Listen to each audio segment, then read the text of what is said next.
तो अब अपन पढ़ते हैं दूसरा वाला। सेकंड फर्स्ट हो गया आपका एससीसी में संकुलन क्षमता।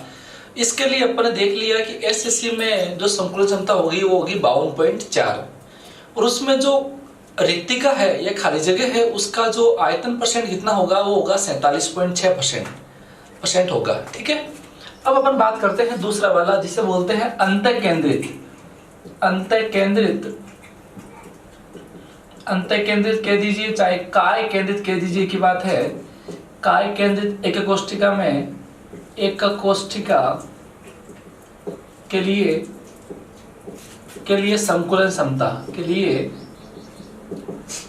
संकुलन क्षमता। ठीक है, ये बात करते हैं इसके बारे में। अच्छा, पहले काय केंद्र देख लेते हैं, फिर अपन देख लेंगे एफसीसी देख लेंगे। तो देखते हैं, देखिए ये आपका है, एक आपका यूनिट सेल है, बता रहा हूं मैं। इस यूनिट सेल में ध्यान देना आपको। ठीक है, ये यहाँ से इसको टच करेगा, ये टच करेगा और यहाँ ये करेगा और यहाँ भी ये करेगा। राइट। अब देखिए अब ऐसे केस में इसमें जो कण है वो कहाँ है, बॉडी के सेंटर में है, कोने पर भी है, बॉडी के सेंटर में भी है। ठीक है, तो देखो भाई काम करते हैं कि ये कण है जो आपके कोनों में भी है, कोने सर हर कोने पर है, लेकिन अपने को वो लेना है जिससे अपन क्या है कि ये पूरा कवर कर पाए। ये ऐसे ले लिया, फिर ये ले लिया। ठीक है, इस बिंदु को इस बिंदु से मिला दीजिए। ठीक है, मतलब एक बॉक्स है, जैसे मान लीजिए ये बॉक्स है। ठीक है, इस बॉक्स का ये बिंदु और नीचे वाला ये बिंदु, चाहे वो और ये, जैसे ये इसमें एक कोना वो एक कोना ये, इसको इसमें मिलाना है। ठीक है, अब इसको इसमें मिलाना है तो वहां पर कण है, यहाँ कण है, बीच में बोर्ड बीसीसी में क्या होता है, बॉडी के सेंटर पर कण होता है। ठीक है, यहां से यहां दूरी निकालनी है। ठीक है, अपने काम करते हैं, पहले इसमें देखते हैं। देखिए सबसे पहले अपन काम करते हैं कि इसके लिए निकालनी है, बीसीसी के लिए संकुलन क्षमता निकालनी है। तो अपन क्या बोलेंगे, अपने क्या चाहिए, पहले हमें संकुलन क्षमता फॉर्मूला जानते ही है कि एकक कोष्ठिका में कणों के द्वारा घेरा गया आयतन बटा कुल आयतन इंटू 100।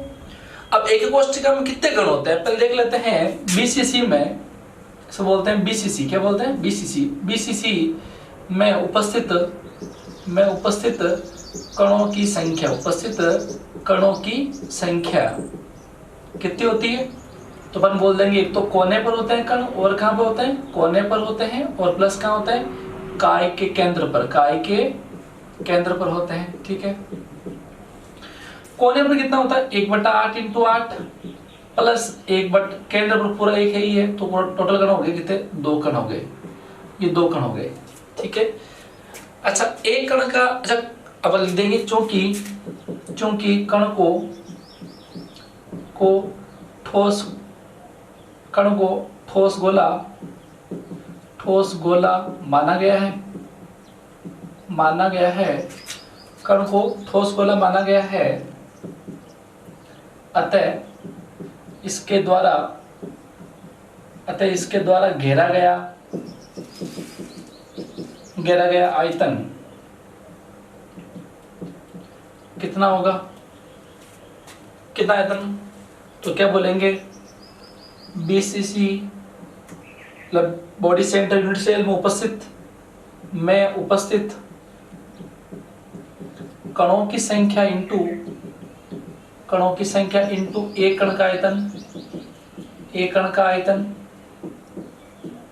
ठीक है, हमने निकाल लिया बीसीसी में कणों से कितनी है, तो अपन क्या बोलेंगे, कण कितने हैं, 2 कण हैं, इंटू एक कण का आयतन कितना है, 4/3 πr3। टोटल कितना हो गया, 8/3 πr3 ये हो गया, आपके कणों ने इतना आयतन घेरा है। ठीक है, अब कुल आयतन कितना होगा, तो एक काम करते हैं अपन, इसमें से कुल आयतन, अब देखो ये हो गया कणों ने घेरा गया आयतन, और कुल आयतन कितना होगा, अपन ने चूंकि एकक कोष्ठिका में कोर की लंबाई, कोर मतलब किनारा है ना, किनारे की लंबाई a है तथा कण की त्रिज्या r हो तो, है ना, आर हो तो ठीक है, ठीक है। तो ऐसे गैस में एकक कोष्ठक आयतन, एकक कोष्ठिका का आयतन कितना होगा? एकक कोष्ठिका का आयतन कितना होगा? तो अपन क्या कहेंगे, आयतन होता है भुजा, ये आपका होगा घन है ये, इसका आयतन कितना होगा? भुजा क्यूब होगा, तो ए का क्यूब ए क्यूब हो गया, ठीक है। हमें करना क्या है, हमें पता है संकुलन समता बराबर क्या होता है, अपन जानते ही है। संकुलन समता जो होती है समता जो होती है वो क्या होती है, परसेंटेज में निकालना है तो क्या होता है, कणों के द्वारा घेरा गया आयतन, कणों के द्वारा घेरा गया आयतन बटा कुल आयतन इंटू 100, आयतन इंटू 100, ठीक है। अब कणों आयतन कितना कह रहा है, 8/3 pi r cube upon a cube. कुल आयतन कितना है, कुल आयतन कितना है, जो एक ही कोष्ठक का आयतन है वही कुल आयतन है, कितना ए क्यूब है, ए क्यूब हो गया इंटू 100। अब चूंकि ए से आर कटेगा नहीं, अब हम आते हैं ज्यामितीय बल। कहाँ आते हैं, ज्यामितीय बल आते हैं, देखिएगा। अब देखो मैं कह देता हूं, तो ये त्रिज्या है आर, ये पूरा पूरा यहां से यहां हो गया 2r और ये हो गया r, ठीक है, ओके। इसको बिंदु ए बोल दो, इसको बी बोल देते हैं, इसको सी बोल देते हैं, इसको डी बोल देते हैं, ठीक है। एक काम करते हैं अपन, इसको इससे मिलाते हैं। पता है एंगल सब कितने, 90 का है, ये 90 एंगल है। तो पहले काम करते हैं, पहले देखो ये भुजा सी और डी में पता है कितनी है, यहाँ से यहाँ तक कितना है, ए है, कोण की लंबाई है जो कि ए ही है, ठीक है। ये पता नहीं है, ये भी पता नहीं है, लेकिन ये तो पता है ना, ये ए है, कोण की लंबाई तो ए ही है, और यहाँ भी ये भी कितनी है, ए है। अच्छा ये ए है और ये ए है और बीच में एंगल 90 का है, तो ए सी कितना होगा, तो अपन बोलेंगे त्रिभुज ABC में कोण B बराबर है 90 डिग्री, ठीक है। तो पाइथागोरस प्रमेय से क्या होगा, पाइथागोरस प्रमेय से क्या होगा, कर्ण का स्क्वायर बराबर आधार का स्क्वायर प्लस लंब का स्क्वायर। तो ऐसा केस में क्या हो जाएगा, AC का स्क्वायर बराबर क्या होगा, AB का स्क्वायर प्लस BC का स्क्वायर। अच्छा AB का कितना है, A square plus A square, तो कितना हो गया 2A स्क्वायर, क्या हुआ, AC का स्क्वायर हो गया 2A स्क्वायर हो गया, ठीक है। चलो इसको समीकरण 1 कह दो, ठीक है। अब एक काम करते हैं, त्रिभुज ACD में क्या होगा, देखिएगा त्रिभुज ACD में देखो ऐसे है, ये मान लीजिए A, ये C और ये D, हमें ये चाहिए, तो ये एंगल 90 का है, इसका ये जो आपका कर्ण है, इसका ये क्या आपका कर्ण है, ये आधार हो जाएगा, ये लंब हो जाएगा। अब ये जो इस ऊपर वाली फलक का जो विकर्ण है वो इस वाली फलक का ये आधार मान लो या लंब मान लो, ठीक है। तो ऐसे केस में क्या हो जाएगा, ACD में क्या हो जाएगा, देखो angle C is equal to 90 degree, जो एंगल C है, कोण है वो C है वो 90 डिग्री हो गया, ठीक है। ऐसे केस में इसी प्रमेय से क्या हो जाएगा, वापस क्या हो जाएगा, AD का स्क्वायर, कर्ण का स्क्वायर, AD का स्क्वायर बराबर क्या होगा, AC का स्क्वायर प्लस CD का स्क्वायर। AC का स्क्वायर कितना है, समीकरण 1 से देखो क्या है, 2A स्क्वायर है, और CD का स्क्वायर कितना है, A स्क्वायर है। तो ऐसे केस में AD बराबर क्या हो जाएगा, 3A स्क्वायर, और स्क्वायर है तो इधर आएगा रूट हो जाएगा, ठीक है। तो इस प्रकार AD बराबर क्या हो जाएगा आपका √3 और A बार आ जाएगा, तो AD हो गया √3 हो गया, ठीक है। अच्छा सुनो, और वैसे ज्यामिति से क्या आ रहा है, वैसे देखा जाए तो ज्यामिति से क्या आ रहा है, यहाँ ज्यामिति से आ रहा है, क्या आ रहा है, देखो ये यहाँ पे R है, AD बराबर √3 है, और यहाँ AD क्या है, वैसे R, ये 2R और ये R, ज्यामिति से AD बराबर क्या आ रहा है, 4R, क्या आ रहा है, 4R आ रहा है, ठीक है। अब ये भी AD बराबर 3 है और ये AD बराबर 4R है, दोनों है तो AD, तो इन दोनों से क्या हो जाएगा, √3A बराबर हो जाएगा 4R के इक्वल हो जाएगा। तो A का मान यहाँ हो जाएगा 4R अपॉन √3, ठीक है। इस मान को रखेंगे अपन कहाँ, यहाँ रखेंगे, ठीक है। अब देखिए यहाँ पर जो पैकिंग एफिशिएंसी जो आ रही है परसेंटेज में निकाल रहे हैं अपन, कैसे निकालेंगे देखिए आगे। यहाँ पर देखिए 8/3 क्या है 8/3, तो पैकिंग एफिशिएंसी परसेंटेज में कितनी हो जाएगी 8/3 इंटू 22/7 इंटू ये r³ इंटू 100। ओके, अब a³ मतलब 4r का क्यूब कितना होगा, 4 का क्यूब कितना होगा 64, 4 4 16 एंड 4 इंटू 64 इंटू 4 64, देन कितना 64r³ इंटू √3 तो 2√3 3 हो गया, और फिर और होगा 3√3 ऊपर आ जाएगा, 3√3 ऊपर आ गया ये, ठीक है। हल कर लेंगे, r³ से r³ क्या कैंसिल हो गया, ठीक है। अब और देख लीजिए इसमें, यहाँ और कैंसिल हो रहा हो तो ठीक है देख लेते हैं, ठीक है देख लीजिए 8 से कट रहा है, 8 बार कट रहा है, 64 8 से कट जाएगा 2 बार, 11 8 से कट जाएगा 4 बार, ठीक है। फिर आपका 3 से ये 3 भी कैंसिल हो गया, ठीक है ये कैंसिल हो गया, तो क्या हो गया 1100 इंटू √3 कितना होगा 1100 इंटू √3 अपॉन कितना हो गया 28। इसको हल करेंगे तो इसका जो वैल्यू आएगा 68%, कितना परसेंट आएगा लगभग आएगा 68% आएगा, ठीक है 68.04 आएगा, जो कि आपके लगभग अपन मानेंगे 68, ठीक है। तो यहाँ पर ये बात आ रही है कि बीसीसी में जो कणों के द्वारा घेरा गया आयतन परसेंट कितना है 68% है, या ऐसे कह दो कि इसमें संकुलन क्षमता है कितनी परसेंट है आपके 68% है। तो बीसीसी में कणों के द्वारा घेरा गया आयतन कह दो, चाहे ये कह दो कि बीसीसी में संकुलन क्षमता है वो 68% है, कणों के द्वारा घेरा गया आयतन है वो भी 68% ही कहेंगे, ठीक है। क्योंकि संकुलन क्षमता कहते उसी को ही है कि कणों ने कितना आयतन घेरा, कितनी पैकिंग हुई है, कणों ने कितना आयतन घेरा उतनी पैकिंग हुई है, ठीक है। तो खाली स्थान आयतन कितना हो जाएगा, पूरा 100 आयतन था उसमें 68 कणों ने घेर लिया, तो बचा हुआ आयतन कितना हो गया 32 हो गया। तो अपन कहेंगे इसमें रिक्तिका आयतन कितना होगा, तो अपन क्या बोल देंगे इसमें जो रिक्तिका वॉइड कह दो, इसका रिक्तिका का आयतन, रिक्तिका का जो आयतन है वो कितना होगा, का आयतन कितना परसेंट होगा, तो अपन क्या बोलेंगे ये 100 माइनस का 68 इज इक्वल टू हो जाएगा 32%, 32% हो जाएगा, ठीक है। ये 32% आपका जो आपका 32% है ये हो गया बीसीसी के लिए। अब सवाल इसमें मैंने वैसे बताया था, यहाँ पर भी ऐसी चीज आ रही है, देख लीजिए। पहले बात तो सवाल नंबर 1 पूरा डेरिवेशन पूछ सकते हैं, सवाल नंबर 1 के रूप में कहें तो मैं बोलूंगा पूरा डेरिवेशन पूछ सकते हैं, पूरा ये पूछ सकते हैं कि कितना 70 या 68% कैसा है वो पूछ सकते हैं, ठीक है। नंबर 2 बात है सीधा सिंपल पूछ ले, कितना तथ्य पूर्व में 1 नंबर सवाल पूछ ले तो ये कहेंगे कि बीसीसी के लिए संकुलन क्षमता कितनी होती है 68%। सवाल नंबर 3 ये पूछ ले कि ना बताओ रिक्तिका आयतन कितना परसेंट होगा, बीसीसी के लिए रिक्तिका का या खाली स्थान का कितना परसेंट होगा, तो आप आंसर दोगे कितना परसेंट होगा 32% होगा।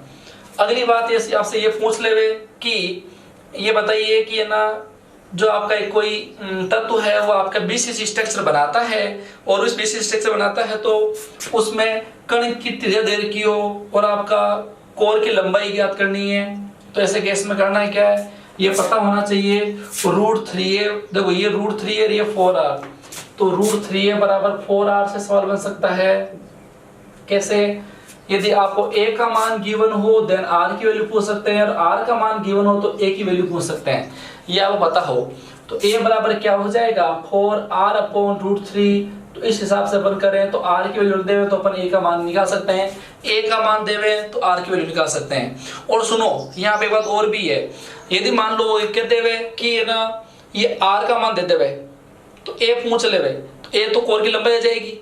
अब कोर की लंबाई a आ गई तो ऐसे केस में अपन क्या बोलेंगे कि और उसका ये पूछ लेवे एक का कोष्ठ का आयतन कितना परसेंट होगा, तो अपन आयतन भी निकाल सकते हैं। कितना निकालेंगे, आयतन निकाल लेंगे a³ से, a³ क्या भुजा क्यूब होता है, तो ऐसे केस में भुजा इसका क्यूब कर लेंगे तो आयतन आ जाएगा, ठीक है।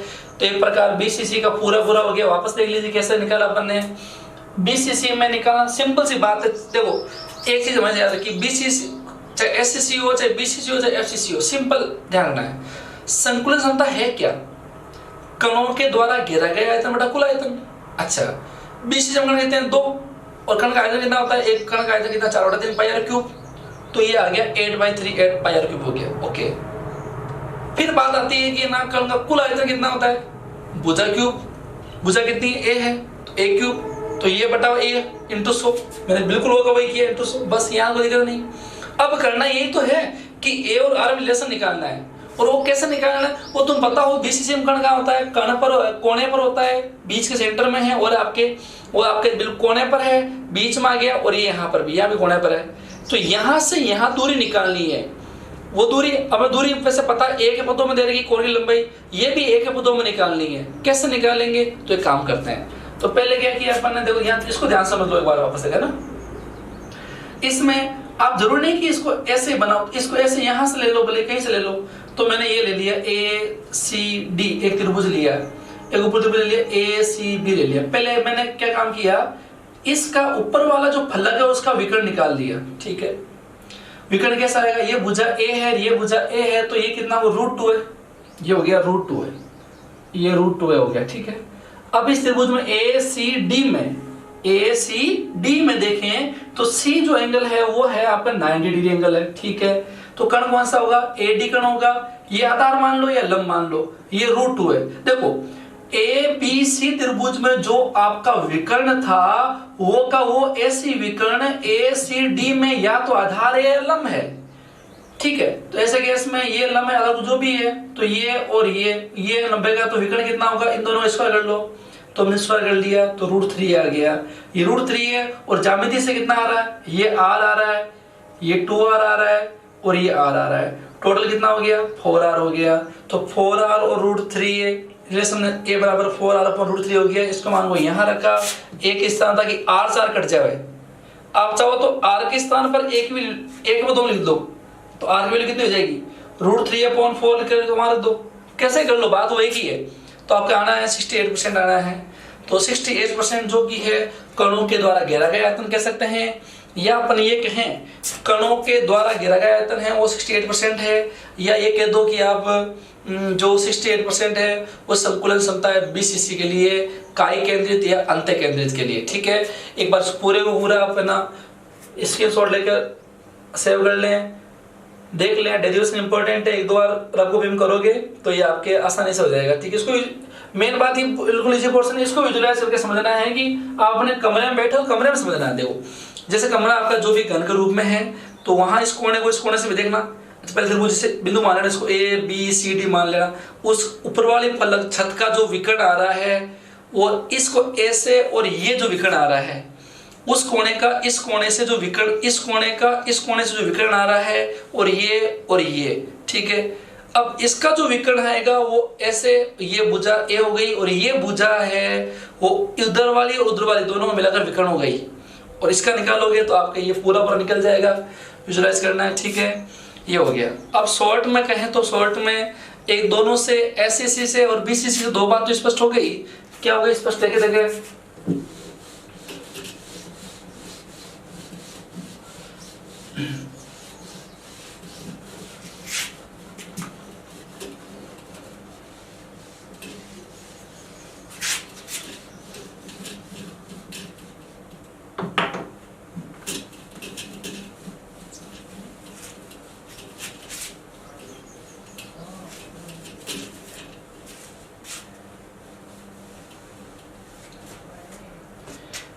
सुनो, एक बात हो गई अपने एससीसी में जो आपके संकुलन क्षमता थी, पैकिंग एफिशिएंसी थी, वो कितनी थी? अच्छा कितनी थी आपके? 52.4 था। ठीक है, अच्छा इसमें कण कितने थे? कणों की संख्या थी वो आपके आ गई थी कितनी? कितनी थी? 1 थी। कणों की संख्या कितनी थी? 1 थी, 52.4। बीसीसी में कितना परसेंट है? 68% है। ठीक है, कौन सी थी? 2 थी। ठीक है, और एक बात और समझ लीजिए, ठीक है ना, कि जो आपके ये आपके रिक्तिका आयतन, किसका आयतन? रिक्तिका का आयतन परसेंट कितना होगा? रिक्तिका का आयतन परसेंट है वो कितना होगा? तो इसमें 52.4 तो कणों ने घेरा था, तो बचा हुआ आयतन कितना हो गया 47.6 हो गया। तो 47.6% है वो रिक्त आयतन होगा। दूसरी बात बीसीसी में कितना होगा 32% जो आयतन है वो रिक्तिका का होगा। ठीक है, एक बात दोनों बातें क्लियर हो गई होगी। एक तो सवाल सीधा पूछ लेगा एससीसी में कणों से कितनी होती है 1 होती है, बीसीसी में कितनी होती है 2 होती है, बीसीसी में संकुलन क्षमता कितनी होती है 68% होती है, या बीसीसी में कणों के द्वारा घेरा गया आयतन कितना होता है 68% होता है। एससीसी में 52.4 और वही खाली आयतन कितना होता है 47.6। कहीं बार गलती करते हैं, देखो ध्यान सुनो, 52.4 और वाले क्या आते हैं 48.6 ना, 52.4 है तो 48 पॉइंट नहीं होगा 47.6 है ना, माइनस कर दो ध्यान रखना। ठीक है, और ये 32% है। ये सवाल पूछ लेते हैं। इसके अलावा सवाल पूछते हैं कोई एससीसी बना रहा है, एससीसी में आपके कोर की लंबाई और कण की त्रिज्या के मध्य क्या संबंध होता है, पता बताया था मैंने आपको, a बराबर क्या होता है 2r। ठीक है, और बीसीसी में क्या होती है, तो बीसीसी में होती है आपके √3a बराबर होता है 4r। कितना होता है 4r, तो a बराबर हो जाएगा 4r/√3 और यहाँ a बराबर हो गया 2r, a बराबर क्या हो गया 2r हो गया। तो इनसे यदि r की वैल्यू गिवन हो तो अपन a का मान निकाल सकते हैं, यहाँ r की वैल्यू गिवन हो तो a का मान निकाल सकते हैं। तो ऐसे करके a की वैल्यू लेकर r पूछ लेवे या आयतन पूछ लेवे, आयतन पूछ ले तो क्या होता है भुजा क्यूब होता है। तो यहाँ a r देख के a निकालना है, a निकाल कर क्यूब करके v निकालना है, ऐसा आपको आना चाहिए। ये ऐसा पूछ लेवे कि देखो ऐसे केस में बीसीसी के दे दिया, वो बीसीसी में आपको a का मान दे दिया। ठीक है, अब a का मान दे दिया और इसका द्रव्यमान दे दिया और फिर आप घनत्व पूछ लो तो ध्यान सुनो, मैंने बताया था घनत्व D बराबर क्या होता है Z × m/a³ n होता है। ठीक है, अब ध्यान सुनिए, इसका मान पता है तब तो देगा, उसका अणुभार भी परमाणु भार भी पता है अपने कितना है, और बीसीसी कह दिया Z का मान पता कितना है, बीसीसी Z का मान कितना है 2 है वो भी पता है, लेकिन a का मान पता नहीं है। और यदि उसने बोला कण की त्रिज्या दे रखी है त्रिज्या, तो बीसीसी में त्रिज्या दे रखी है, a का मान निकालना आसान है, भाग लगा देंगे तो a आ जाएगा। a का मान याद रखकर अपन निकाल के d घनत्व निकाल सकते हैं, ये पता होना चाहिए। या ये मान दे देवे, ये दे देवे, ये दे देवे, ये दे देवे, ये जैसे सब दे रखे हैं, z का मान नहीं दे रहे और बोले दिए हुए आंकड़े बीसीसी के हैं, तो ये बात स्पष्ट है कि z का मान होगा यहाँ कितना होगा, z का मान होगा आपका 2, कितना होगा 2 होगा। ये बात आपको ध्यान में रखनी है। ठीक है।